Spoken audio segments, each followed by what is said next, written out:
valendo! Olá, meus amigos e minhas amigas aqui no Bate-Papo do Varejo. Hoje eu estou com um convidado super especial aqui, André Zucca. Vai trazer muitas coisas para gente quando se fala de negociação. E para você, varejista aí, que está começando esse bate-papo, assistir aqui com a gente, já vai compartilhando esse vídeo, vai compartilhando esse podcast aqui, porque tem muitos colegas aqui que vão realmente querer escutar o que vai falar o André para a gente aqui. Persuasão, negociação. E eu sei que você leva tudo disso dentro do varejo e traz cada vez mais embate junto com a equipe. Nós precisamos negociar melhor, nós precisamos trazer grandes resultados.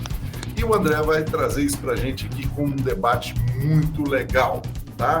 E para isso, já vai curtindo aí, aperta o joinha aí pra gente, vai compartilhando e vai realmente convidando todos os colegas para que estejam com a gente. E nos comentários pode fazer as suas perguntas que eu vou direcionando para o André aqui, para que ele possa estar aqui respondendo para você. E também vai ter acesso aí nas nossas redes sociais para que ele possa responder tudinho para você aí. André Zucca, muito obrigado pela sua presença, obrigado por você estar aqui com a gente, compartilhando cada vez mais com o varejo. Eu que te agradeço bastante, Ederson, a oportunidade. Eu acho que vai ser um bate-papo bem proveitoso, né? Como sempre é. E acredito que quem acompanhar vai descobrir coisas, fala, nossa! Né? Eu gosto de dizer, Ederson, que sempre quando a gente conversa, a gente bate papo, eu me vejo como espectador também. Se eu tivesse que voltar no tempo e falar para mim coisas que eu sei hoje, lá no começo da minha carreira, quando eu era vendedor de loja, que eu vendia camiseta e bermuda, e eu falasse o que eu sei hoje, minha carreira ia ser completamente diferente. Completamente diferente. Então, acho que todo bate-papo, ele tem como objetivo facilitar a vida do outro. Né?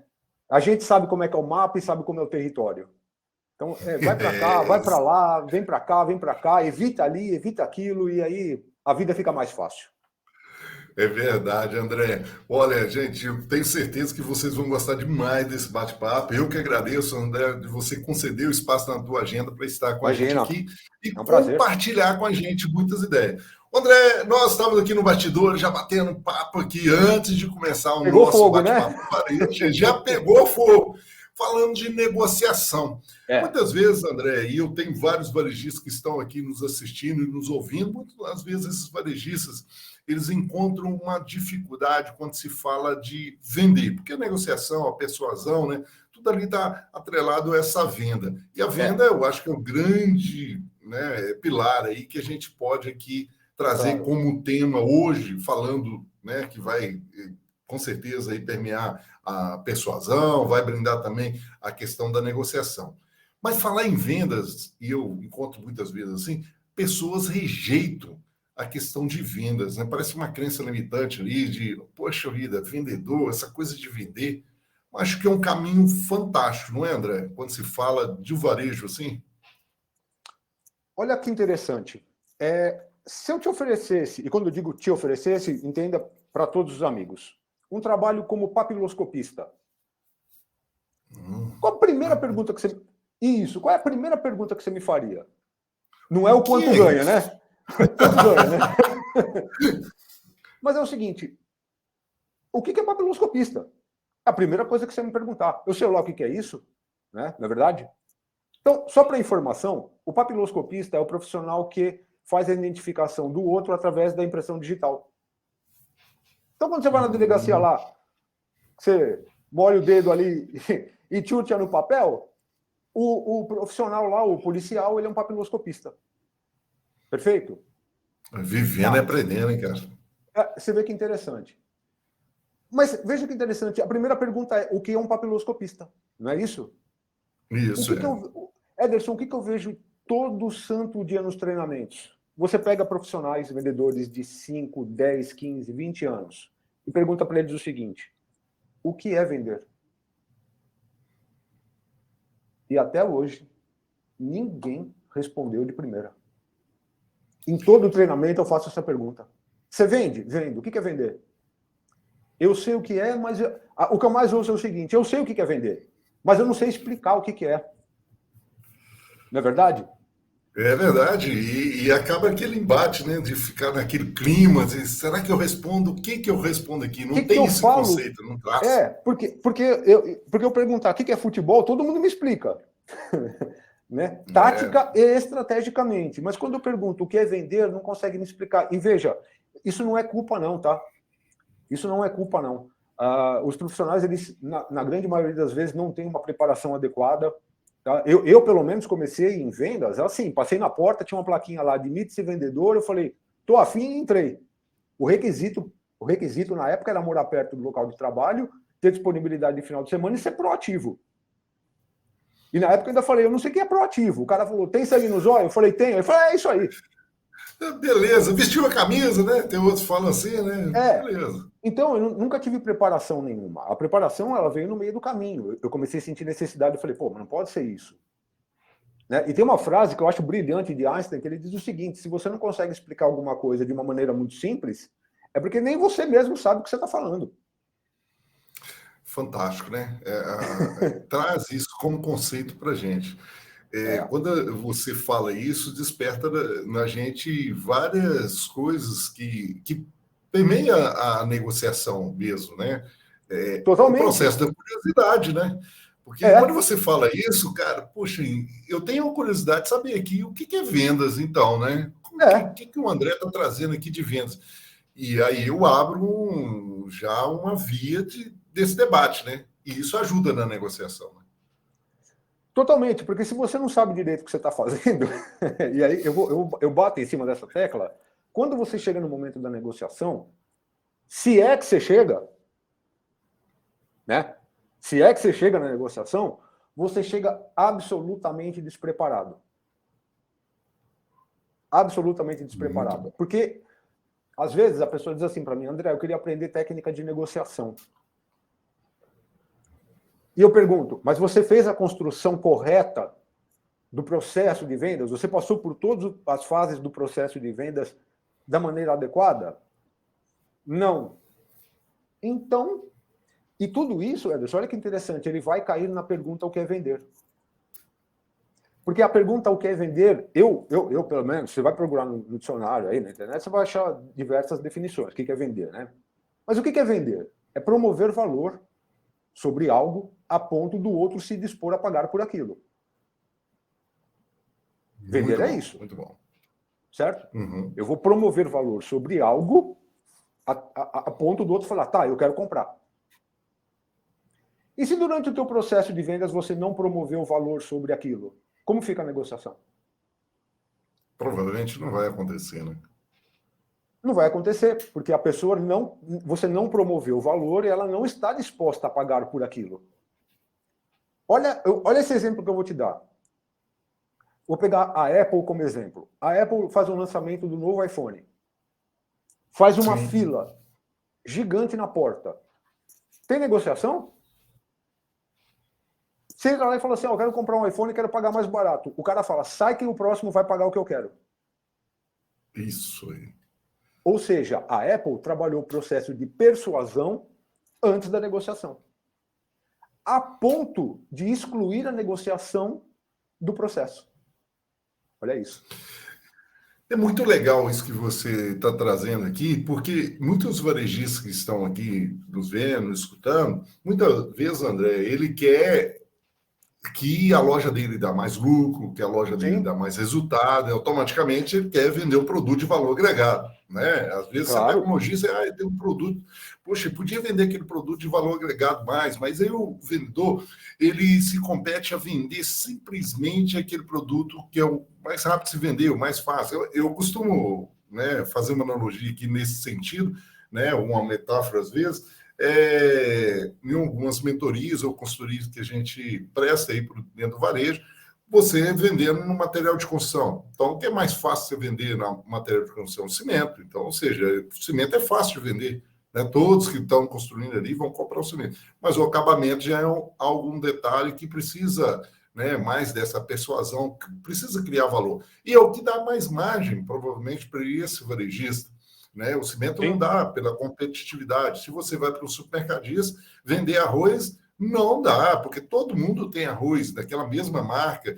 Se for vender carne, todo mundo tem colchão mole, né? Todo mundo tem lá aquela picanha. Mas o que eu posso fazer de criar valor nesse produto para que essa pessoa possa, puxa, ali eu posso experimentar algo que não tem referência no mercado. Isso é criar valor, né? Exatamente, exatamente. Agora tem um detalhe também. E isso eu passei por isso na pele e eu vejo isso até hoje acontecendo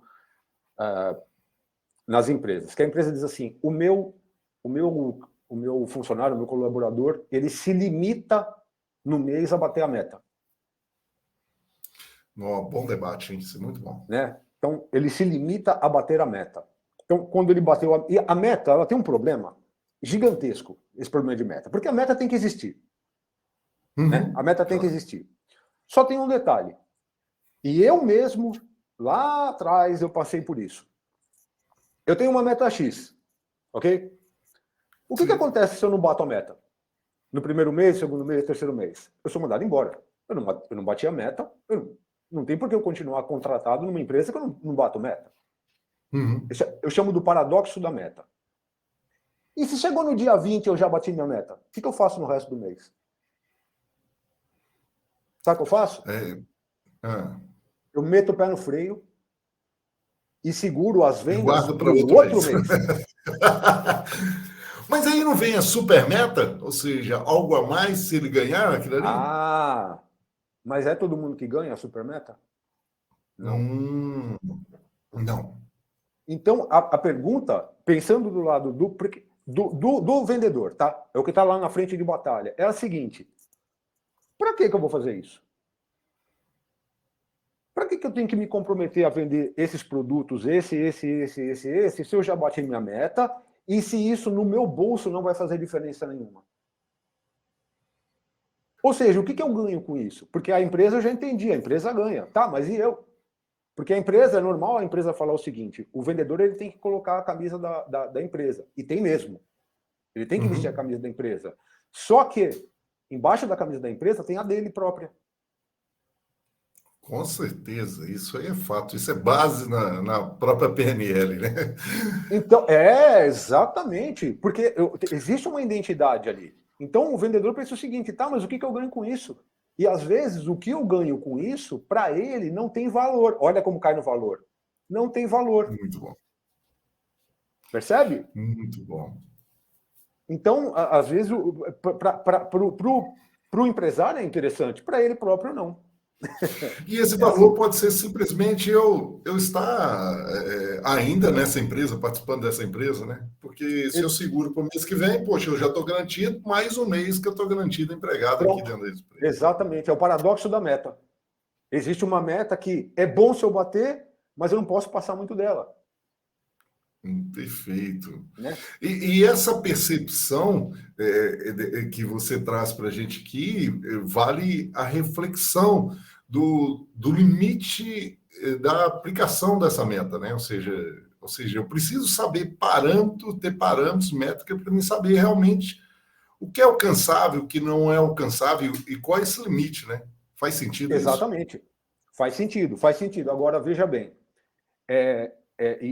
aqui tá, né? Tudo que a gente faz na nossa vida, a gente faz porque tem um benefício intrínseco, senão nós não faríamos. Eu sei que isso parece um pouco pesado, porque fala assim, como assim? Você fala, né? A gente pisca porque ao piscar os olhos são limpos. Também, senão a gente não piscaria. Né? Então, tudo que a gente sempre faz... tem um ganho, né? Sempre tem um ganho. Tem um ganho. E é natural isso. É natural, porque se não for isso, a tua mente, o teu cérebro, ele é programado para deixar você em repouso. Para que eu vou fazer o que eu vou fazer? Essa pergunta, ainda que ela não seja consciente, ela permeia a nossa mente. Eu preciso ganhar alguma coisa para fazer o que eu vou ganhar. Até piscar. Né? Agora, o que acontece muitas vezes vamos supor, o colaborador sabe que aquele mês está fácil de bater a meta, mas ele tem a preocupação do outro mês. Ele fala assim, mas eu não sei se no próximo mês eu vou conseguir bater. E o que acontece nesse momento? É o que a gente chama de gap de comunicação. O que é o gap de comunicação? Entre o colaborador e o superior direto dele, existe uma falha que, se não for adequada, não for conversada, não for alinhada, a tendência é que dê errado para sempre. Dia 20, tá fácil de bater a meta? Tem mais coisa para vender? Chama o superior e fala assim, é o seguinte, eu estou nessa situação. Mês que vem, o que a gente tem programado para fazer? Alinha. Programado para fazer, tem isso, ou então não tem nada. Falei, então a gente já precisa ver coisa para o mês que vem. Esse alinhamento, ele te dá gás para seguir em frente. Porque senão, você vai meter o pé no freio. Porque veja bem, vamos fazer uma conta rápida aqui. Isso eu estou falando generalizado, não estou falando que todas as empresas trabalham assim, mas eu estou falando isso porque eu vejo isso todo santo dia. Então, é de uma forma generalizada. Pega um colaborador que a meta dele mensal seja, por exemplo, de 100 mil reais. Ok? Sim. No dia 20, ele já bateu 100 mil reais. Chega no dia 30, ele fechou com 350 mil reais. Olha que legal. Explodiu de vender. Aí ele passa 2 meses depois sem bater meta. Sabe o que acontece? Ele é chamado a atenção. Olha, já faz 2 meses que você não bateu a meta. Ele fala, amigo, faz 3 meses aqui que eu bati 3 meses em um mês só. Por quê? Faltou o quê? Preparação. Isso. Faltou conversa, alinhamento. Então o que tem muito é falta de alinhamento. Inclusive o Peter Drucker, pai da administração, ele fala, 80% dos problemas de uma empresa é falta de conversa, é comunicação. Falta de conversa. Comunicação é um dos princípios básicos, né? Quando se fala dentro da empresa. O André, você traz isso para a gente e traz muito uma questão que talvez é uma pergunta aqui, né? Que permeia nesse sentido. Esse vendedor também faz a prática da autossabotagem, né? No momento que ele percebe que essa limitação, né? É uma autossabotagem, a gente vê muito isso. Por exemplo, eu já cheguei, eu percebo que aquele salário para mim já é adequado diante das comissões, eu estou ali vendendo, já cheguei naquele patamar, está tudo tranquilo. Não, poxa, satisfeito, já deu. Ele poderia até fazer mais, mas permeia nisso que você falou, uma boa comunicação da empresa, uma boa comunicação desse líder direto, né? Até você saiu com uma pesquisa mostrando que o maior desafio, né, que tinha da liderança era isso, né? 75% falava dessa má comunicação do líder direto com esse liderado. E exatamente. Isso faz sentido, então, né, quando se fala dessa autossabotagem também. A autossabotagem, quando se fala esse termo de autossabotagem, tem muita gente que diz o seguinte, mas eu não me saboto. Uhum. Até porque a autossabotagem, ela analisada de uma forma fria e rápida, ela aparece aos olhos de quem não conhece o processo, fala, pô, mas o cara que se auto-sabota, ele é burro. Né? Só que eu vou trazer uma reflexão um pouquinho diferente a respeito da autossabotagem. E se tu disser que não existe autossabotagem? O que existe é meta-objetivo. Olha que interessante isso. Muito bom. O que é um objetivo? Por exemplo, eu tenho um objetivo. E qual é o seu objetivo? Eu preciso perder 10 quilos nos próximos 3 meses. Então, eu peso 90 quilos, quero passar para 80 quilos, o meu objetivo é 10 quilos, perder 10 quilos. Muito bem.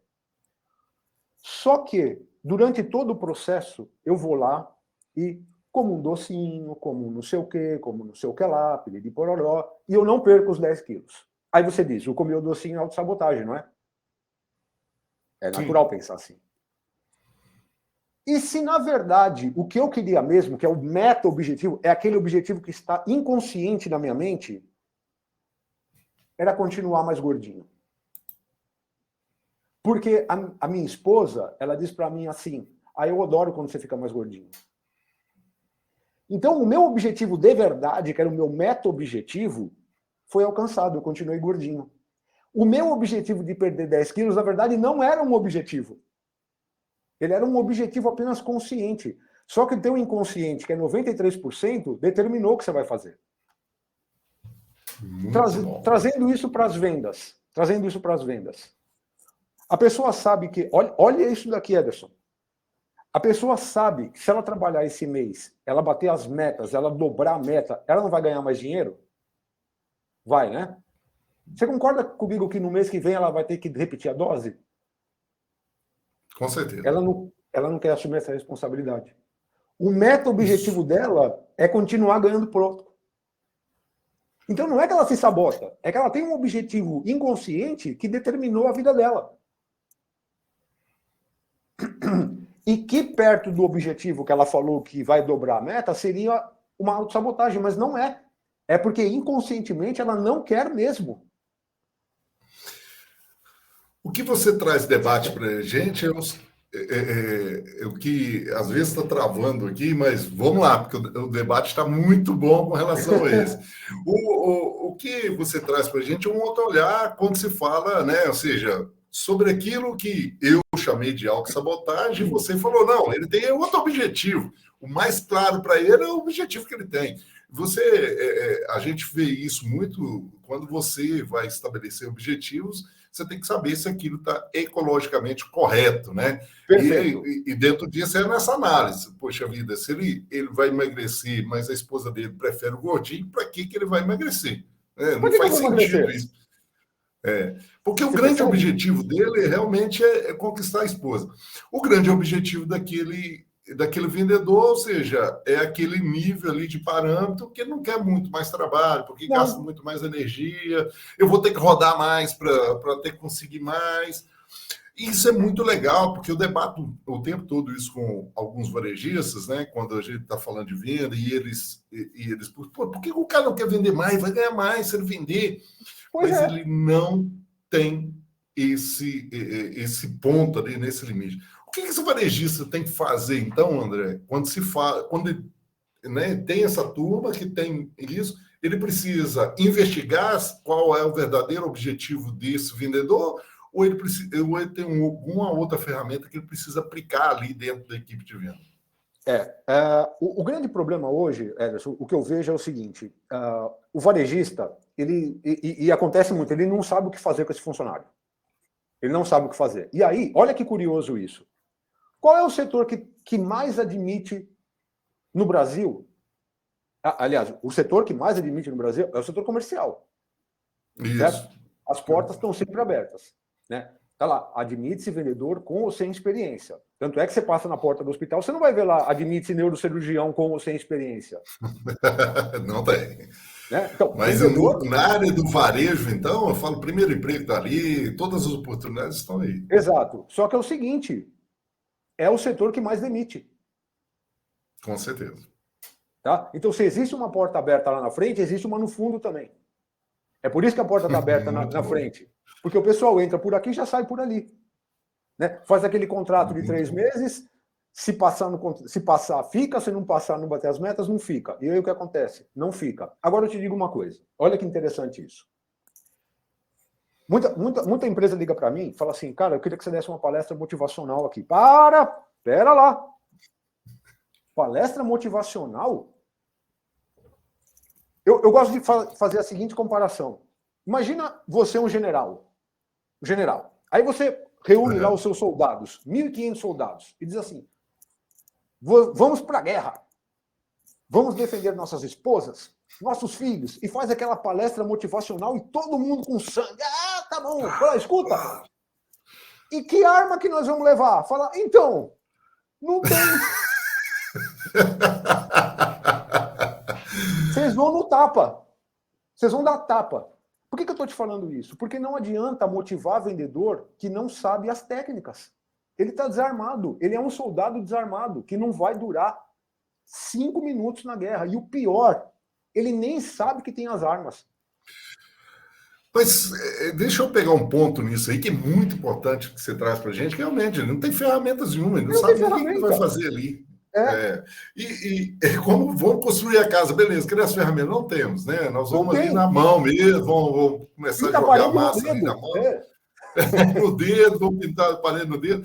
Esse é o ponto. Mas o que a gente vê muito desse varejista, parece que ele quer encontrar esse comerciante pronto, né? E parece que quer algo já pronto do mercado. Isso mesmo? Faz sentido que eles falam isso? Ele tem que querer. Ele só não vai.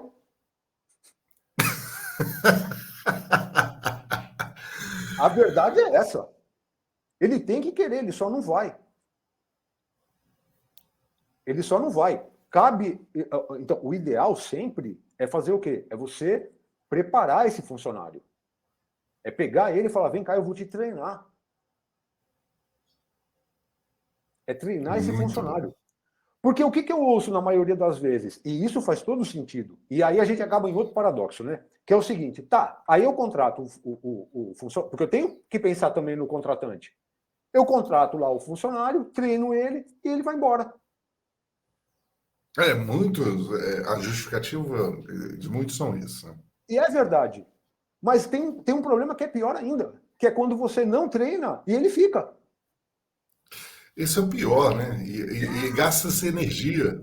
Porque o que acontece? Exato. Existe um trauma, né, dentro do varejo, muito, que eu vejo que o cara fala o seguinte: não, o turnover está alto, eu preciso conteúdo. E ele contém esse turnover segurando aquele profissional que, infelizmente, não tem nenhum perfil para estar ali. Primeiro, eu até fiz um Reels esse dia, né, respondendo uma pergunta num Stories lá, falei, olha, ele falou, poxa, o cara saiu daqui em pouco tempo. Eu falei, cara, primeiro nós temos que parar de chorar esse tipo de situação e melhorar a nossa contratação. Nós precisamos saber selecionar melhor. E os melhores profissionais, né, André, eles estão trabalhando. Não estão aí entregando currículo em qualquer lugar. Que é igual você falou, ou seja, você não vê isso no hospital, você vê muito isso dentro do varejo, por causa dessa rotatividade natural, na falta de preparo desse profissional. Na E falta de preparo. esse investimento, o quanto é importante hoje, né? De falar disso. Mas quando eu quero puxar você novamente lá nesse vendedor, né, cara? Nessa prática, porque você falou isso, cara, o cara vai ali, o general vai ser no tapa que nós vamos na guerra, não vai funcionar. Não Né? Vai vai. acabar toda a motivação. Agora, qual tipo de ferramentas que esse varejista tem que conceder para que esse vendedor possa ser realmente um espetáculo aí e trazer resultado para a empresa, né? Olha o que eu vou falar. Eu trabalho com palestras. E eu vou falar para esse varejista não faça isso. Não contrate palestrantes. Eu sou palestrante, eu estou dizendo, não contrate palestrantes. A sua equipe não precisa de uma palestra, ela precisa de um treinamento. Muito bom, muito bom. É sentar, fazer um treinamento, seja ele um treinamento de 3 horas, um treinamento o dia inteiro, de uma semana, não importa. Mas ela precisa de um treinamento. Ela precisa do quê? Das ferramentas. Fala, amigo, é aqui, ó. Você aí todo motivado e o outro lá não está motivado. Você vai no tapa, o outro tem uma metralhadora. Ele vai ganhar. Então, não é palestra. A palestra é depois. Porque não existe palestra técnica. A palestra ela tem um cunho motivacional. Você pode até fazer uma palestra técnica onde você dá uma introdução ao tema, é claro. Né? Você joga ali alguma técnica ou outra, todo mundo fala, nossa, que legal, mas é pouco. Você tem que capacitar. A palavra-chave é capacitação. Aí sim, você vai estar com soldados motivados e armados. Aí a guerra pode ser ganha. Porque da outra maneira, ela não será ganha. Não será. Isso então, aí. se você me perguntasse, mas qual é essa arma para o vendedor? Né? Você ia fazer algum comentário? Não, era isso mesmo. Eu ia perguntar isso para você mesmo. Que tipo de arma que esse cara precisa? Tá. Olha que interessante isso, Ederson. Olha que interessante. Vamos pensar um pouquinho como empresário. Nós temos uma empresa que faz bolo de chocolate. Certo? E existe um grupo de pessoas que gosta de bolo de chocolates. Muito bem. Qual que é o nosso trabalho? O nosso trabalho é fazer com que esse grupo de pessoas conheçam o nosso produto e a nossa empresa. Como é que se faz isso? Através do marketing. Então você está aqui na internet, assistindo televisão, no outdoor, você vê lá propaganda, olha, o melhor bolo de chocolate. Então, pronto. A ideia é que você, através do marketing, veja bem isso, do marketing, já tenha um desejo de consumir o meu produto, independente de qualquer coisa. Então, se você estiver aqui na internet, você fala, vou comprar, compra na internet. Ou então, se você passar no supermercado, você vai lá na gôndola e pega o meu bolo de chocolate. Então, certo? Esse é o perfeito. Por que é o perfeito? Porque não tem um vendedor. Não foi necessário ter um vendedor ali para vender o meu bolo de chocolate. Porque para a empresa não é bom ter vendedor. O vendedor ele tem que entender isso. Para a empresa não é bom ter vendedor. A empresa só tem vendedor quando o marketing falhou. Essas palavras não são bom, minhas. muito bom. Essas palavras não são minhas, palavras de Peter Drucker. O objetivo do marketing é matar as vendas. Você está na sua casa, você quer tomar um refrigerante, certo? E você já sabe que refrigerante que é. Aí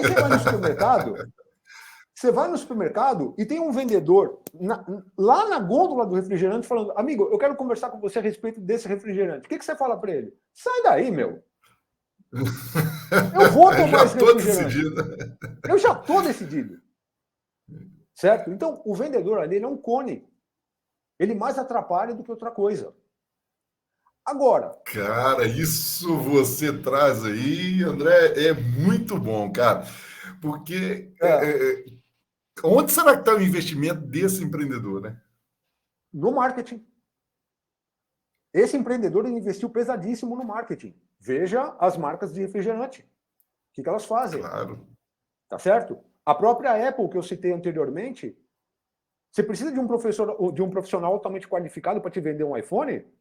Cara, se não tivesse vendedor, você tirava o cara, pegava da gôndola, passava no caixa e tchau.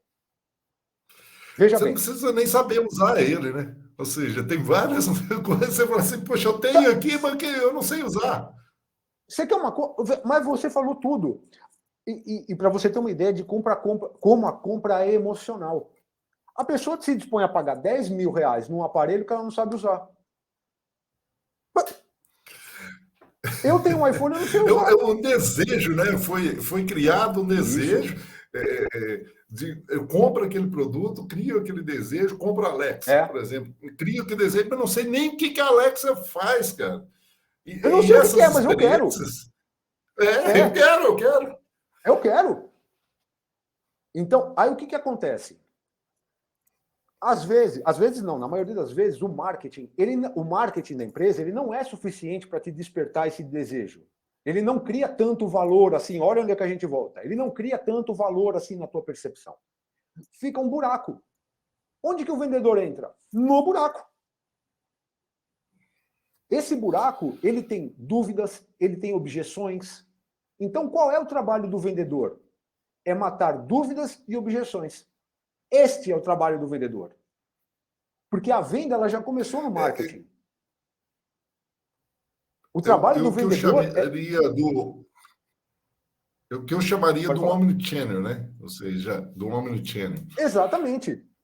Exatamente. O trabalho do vendedor... Agora, veja que interessante isso. O trabalho do vendedor é entrar no buraco onde tem dúvidas e objeções, tirar essas dúvidas e essas objeções e efetuar a venda propriamente dita. Agora, muito bem. Pergunta. Para o vendedor, é melhor ter mais dúvidas e objeções ou menos? É melhor ter mais. Por quê? Porque quanto menos, menos dele precisa. Olha que interessante isso. Quanto menos dúvidas, menos vendedor precisa. Eu vou dar um exemplo para você que é um caso que aconteceu até comigo. Eu fui recentemente pintar minha casa e eu fui numa casa de tintas para que eu pudesse comprar a tinta para pintar minha casa. Mas vamos pegar isso como experiência, né? Aí você olha e fala, poxa, quem é que vai saber, que vai determinar qual a melhor tinta para minha casa, né? Então você tem várias marcas dentro do mercado. E primeiro que eu percebi, um conceito de que você às vezes fica na mão de algumas pessoas por falta de informação, né? Então, por exemplo, primeiro é o pintor, né? Que chega para você e ele olha naquele estilo que ele está, e tem um nível de informação, que você falou aí, o buraco, né? E aí, como eu não sei, ele vai e fala, não, você vai usar essa tinta, porque isso aqui traz isso mais e tal. E o pior, que quando você vai estudar aquilo, muitas vezes você está na mão de um profissional que ele não sabe tanto. E as técnicas dele, elas não são as melhores. E aí você descobre e tem um processo depois de descobrir o seguinte, eu fui enganado. Né? Exato. Então, Perfeito. Só que, na verdade... É nesse contexto mesmo. E na verdade, muitas vezes o profissional, ele não sabe, mas ele mesmo não sabe que não sabe. Pois é, cara. E vendo isso, dentro de um trabalho que a gente está executando, André, nós começamos a levar as empresas, as indústrias, para que ensinasse o vendedor o que realmente é aqueles produtos. Claro, a gente percebe que alguns vendedores até desinteresse, vou ficar aqui horas para aprender aquilo, né? Mas como que muda todo o conceito a partir do momento que você fala, poxa, tem essa informação aqui, que o pintor não passa lá. Exatamente. E o consumidor nem faz sentido. Exatamente. Exatamente. Porque se você parar para fazer uma análise...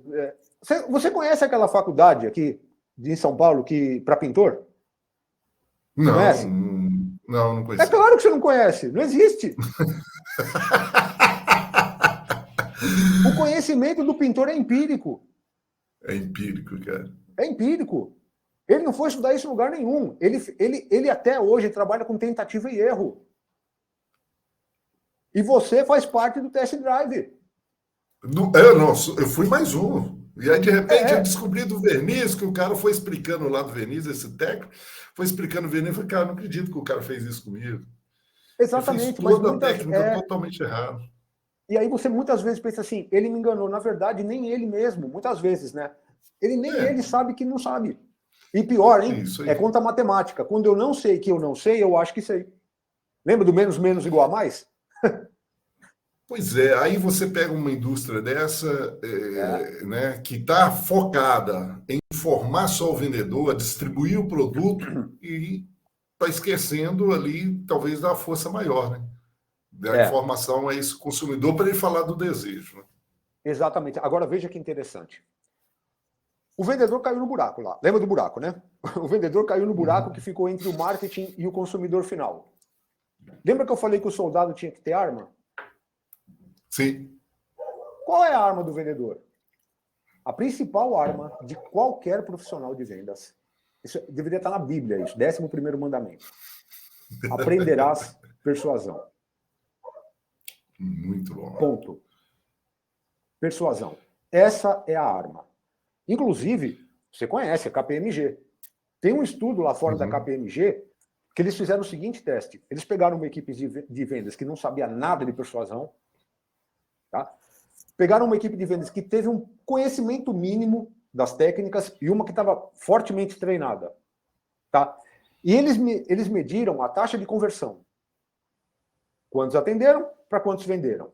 A equipe que não tinha treinamento nenhum trabalhou com taxa de conversão de 20%.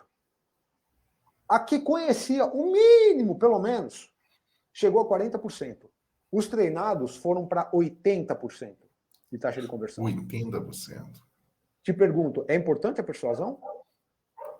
Com certeza. Mas aí eu vou trazer um debate com você aqui, né, uma provocação, que muitas vezes, quando a gente fala de persuasão, e a gente vê essas crianças imitando, o cara fala assim, poxa vida, persuasão é enganação. Isso é enganar os outros. Eu não gosto de enganar os outros.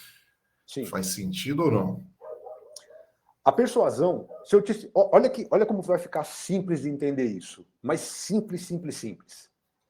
André, o que é persuasão? É uma estratégia de comunicação. Ponto. Acabou. É só isso. A persuasão é uma estratégia de comunicação. Ou seja, não é uma comunicação feita de qualquer forma. É uma estratégia. Você vai fazer assim, assado. O que você vai fazer com essa estratégia é outra história. Se você vai usar para enganar, tudo bem. Problema seu. Mas ela não é feita para enganar. Você compra uma faca. Supõe-se que você vai cortar um pão. Mas você pode, inclusive, cortar quem te vendeu a faca. Eu não sei o que você vai fazer com a faca. A faca é uma ferramenta neutra.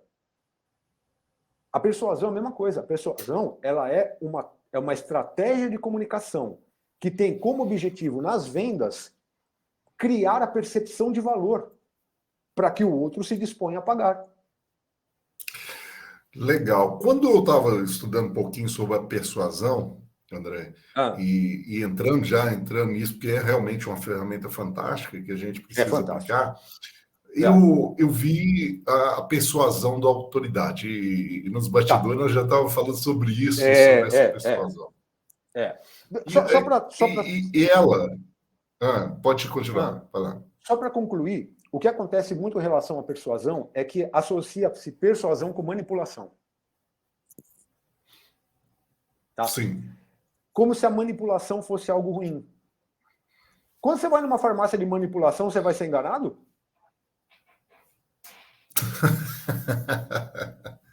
Não, né? A palavra Eu deduzo não, porque eu fui lá não, porque realmente era uma manipulação, que eu desejava um produto de qualidade e que foi manipulado. realmente atendia os meus... Agora, veja bem, olha que interessante isso. A palavra manipulação, ela vem de manipulare, que significa dar forma com as mãos, ou então conduzir com as mãos. E ela só se referia a objeto, não a pessoas. Tá? Agora, quando a gente fala de manipulação psicológica, significa que você está utilizando o outro como objeto. Você não quer saber das emoções, dos sentimentos e do raciocínio do outro. O que interessa são os seus objetivos egoístas. Você pode utilizar a persuasão para manipular alguém? Pode. Mas não significa que toda persuasão é manipulativa. Você pode usar a manipulação para manipular alguém. Mas você pode usar a persuasão para melhorar a sua comunicação, fazendo com que o outro entenda aquilo que você disse e tenha uma forte convicção de que aquilo é verdade. Por quê? Tem uma colocação de Jack Welch, escritor, eu acho fantástico, que ele diz o seguinte: se tudo aquilo que você diz não pode ser entendido e nem aceito como verdadeiro, então não serve para nada. Fantástico, né? Fantástico, cara. É fascinante você pensar nisso. Então, se você quer ser entendido e aceito como verdadeiro, prazer, persuasão. Esse é o caminho. Né? Muito bom. Você estava falando da autoridade, né? Aí.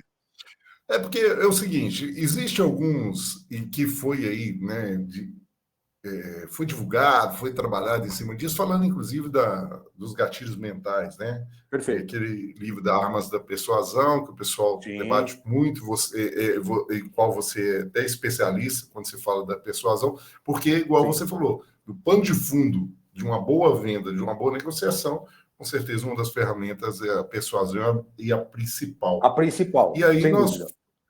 Existem algumas, né, armas nesse sentido. Uma que é a autoridade, a outra prova social. Existe infinitas, né, colocações em cima disso. Quais são as principais? Aí eu sei que nós estávamos falando da autoridade e eu achei muito legal o que você falou comigo, porque e para você aí, varejista que está nos escutando e você que está nos vendo, eu comecei a provocar ele com relação a isso. Poxa, tem então aquela da autoridade, né? Aí ele entrou com uma máxima. Fala para nós aí o que você falou, André, para mim, que eu falei, você está de brincadeira com isso. A respeito dos gatilhos mentais, né? Só para quem está ouvindo a gente, que nunca ouviu esse termo, gatilho mental, por que chama gatilho? Né? Gatilho é um estímulo externo que causa uma reação interna. Tá? E isso não se limita a vendas. Quando você está dirigindo seu carro e você vê um farol vermelho, por exemplo, o que você pensa? Olha, o farol está vermelho, acho que eu vou pisar no freio. Não é isso que você faz. Você vê o farol vermelho, você, pumba, pisou no freio. O farol vermelho foi um gatilho. E você automaticamente pisou no freio. Você não pensou em nada. Tá certo? Então, o que é o gatilho mental? O gatilho mental em vendas, a intenção do gatilho mental em vendas é fazer com que o outro reaja de forma automática a um comando. Qual que é a reação que a gente quer? Que ele compre. Perfeito, isso mesmo. Tá? Então, esse é o gatilho mental aplicado em vendas, tá? Existem os gatilhos emocionais, os instintivos e os racionais. Tá? Mas isso é outra conversa. Não, é outro tipo de bate-papos. Porque parece que é uma coisa só, e não é. Né? Mas falando da autoridade. A autoridade é um gatilho mental espetacular, quando bem utilizado. Tá? O próprio Aristóteles, isso aí, lá em 1900 de Guaraná com Rolha, ele falava. A retórica, que é o estudo da persuasão, é você entender quais são os melhores gatilhos, digamos assim, para aquela situação. Então, qual que é o gatilho mental, o melhor gatilho mental? Eu vou te dizer, eu não sei qual que é a situação, eu preciso primeiro saber qual é a situação para aplicar o gatilho mental adequado para aquela situação. Então, isso é importante. Agora, falando da autoridade, veja que interessante. O que é o gatilho mental da autoridade? A autoridade ela pode ser vista como uma especialização em algo. Então, um engenheiro, um cardiologista, ele é uma autoridade. Por quê? Porque ele detém um conhecimento que quem não é um especialista naquele segmento não tem. Tá certo? E ele é muito importante porque, veja bem, se você estivesse conversando frente a frente com um cardiologista, por exemplo, mesmo que você não goste dele, mesmo que você não confie nele, você ainda assim vai seguir o que ele te disse. Por quê? Porque ele sabe mais sobre aquilo do que você. Então, isso trazendo para vendas. Quando o cliente, de repente, ele nem gosta daquele vendedor por algum motivo, o santo não bateu, nem vou entrar nessa questão. O santo não bateu, ou ele não confia, tal. O gatilho mental da autoridade, ele pode aproximar eles, o vendedor e cliente. Por quê? Porque ele fala, eu não gostei dele, eu não confio nele, mas ele está certo. Não tem jeito. Ederson, se eu dizer para você, 2 mais 2 é igual a 4. Você pode me odiar. Mas quanto que é 2 mais 2? Você tem razão. Não é 4? Então você foi convencido. Aliás, convencer significa isso, utilizar argumentos lógicos que não permitem rebote. O convencimento é isso. É diferente de influência. Influência é outra história. Convencimento é você trabalhar com números.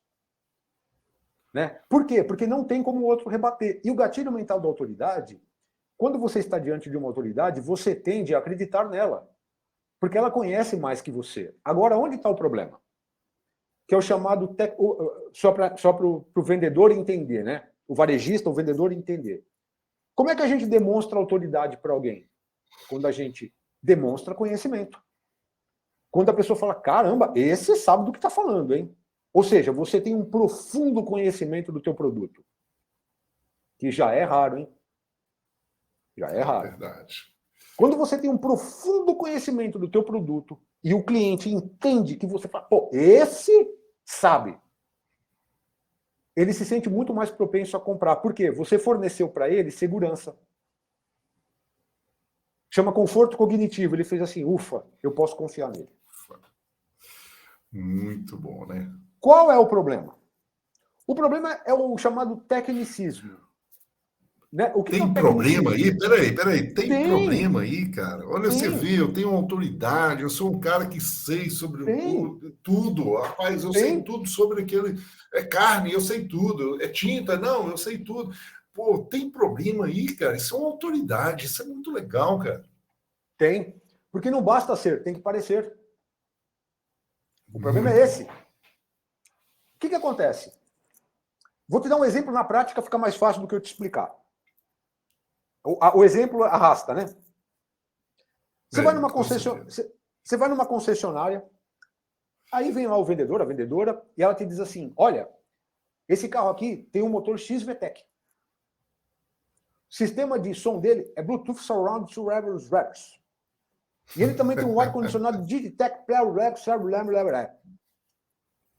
Veja, ela é uma profunda especialista no carro dela. Ela conhece tudo. Só que tudo que ela me disse, para mim, não faz nenhum sentido. Eu não sei o que é XVTEC. Eu não sei o que é Surround, Double, IPP. Eu não sei o que é isso. É o chamado tecnicismo. É quando o profissional utiliza um linguajar técnico em demasia, que para ele faz sentido. O campo semântico dele está ok. Mas não faz parte do repertório do cliente. E o cliente fica olhando para ele com aquela cara de... Mas ele não está entendendo nada. Então, muitas vezes, e isso é importante, porque muitas vezes o profissional atende 1, atende 2, atende 3, atende 4, com o gatilho da autoridade, demonstrando lá o conhecimento dele, e ele não vende. Ele fala, tá vendo? O gatilho não funciona. Não é que não funciona. Muito bom. É o problema do tecnicismo. E existe uma maneira tão fácil de você driblar isso, mas tão fácil. Sabe como?